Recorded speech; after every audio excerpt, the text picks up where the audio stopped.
Saya dah buat review tentang mesin ni untuk jahit lurus. Sekarang saya nak tunjuk pada anda macam mana kita nak jahit seluar jeans. Sebelum ni review kain biasa. Dah tengok belum video sebelum ni? Kalau belum, pergi tengoklah. Kali ni saya nak guna untuk jahit seluar jeans pula. Dan bestnya, teknik kali ini terpakai untuk semua mesin industri.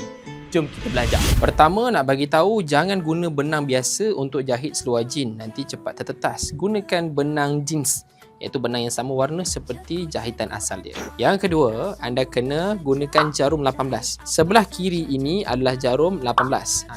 Ni 18. Okey, sebelah kanan adalah jarum 11. Nampak tak beza dia? Yang ni lebih besar ya, yang ni lebih kecil. Kita guna jarum 18. So benang bawah, kita kena gulung benang baru.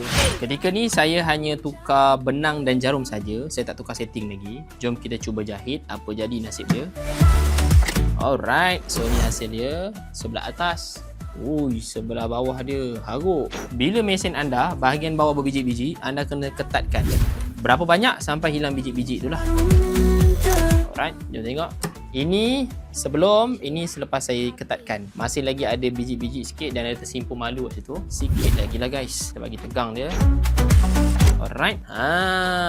Better rasa ini yang better. Nampak? Ini mula-mula, ini tengah, ini yang last. Langkah mata jahitan dia kalau tak cukup besar, kita besarkan lagi dah. So ni saya nak besarkan sikit je lagi. Okey, macam mesin ni, saya nak besarkan 3.3 lah. Jom kita tengok hasil dia. Alright, setelah dibesarkan, yang ini sebelum dibesarkan, yang ini selepas dibesarkan. Okey, ini bahagian belakang, yang ini sebelum dibesarkan, ini selepas dibesarkan. Okay, nampak beza dia? Harap anda nampak lah bezanya. Hari ni saya nak tunjuk demo macam mana kita nak jahit bahagian tebal. Ni biasa ramai yang risau, cikgu saya risau lah ketebalan ini menyebabkan saya terganggu untuk menjahit. Macam mana ni Doraemon? Okey, so guna hammer macam ni. Actually saya guna hammer besi, tapi saya tak jumpa hammer besi saya guna hammer ni. Dan untuk jahit seluar jeans, contoh bahagian kelipit seperti ini, dia kan dah ada bekas jahitan asal kan. So saya akan jahit daripada sebelah luar lah. Macam ni. Okey, jahit pada lubang ataupun bekas yang sama. Okey, berhenti. Nampak tak? Ni. Bahagian ni ada bonggol lagi ni. Aduh. Okey, lipat satu kali. Ketok. Okey, lipat sekali lagi. Kasih ketok lah.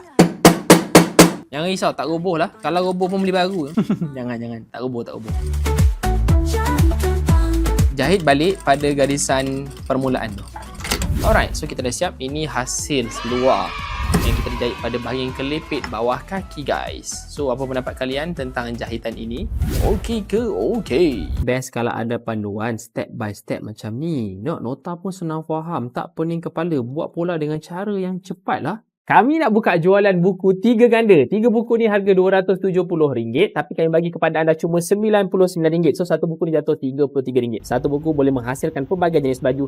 RM33 dapat banyak baju, untung banyak kak. Paling best, anda boleh dapat video tutorial menjahit pada bahagian-bahagian tertentu bernilai RM299. Tapi kami bagi percuma jika anda beli buku ni. Buku ni sebenarnya dah terjual lebih daripada 20,000 naskah seluruh Malaysia. Sampai bila nak buat pola dengan cara yang susah dan ambil masa yang lama? So sebelum dia melarat, baik klik link di bawah dan dapatkan buku ni sekarang.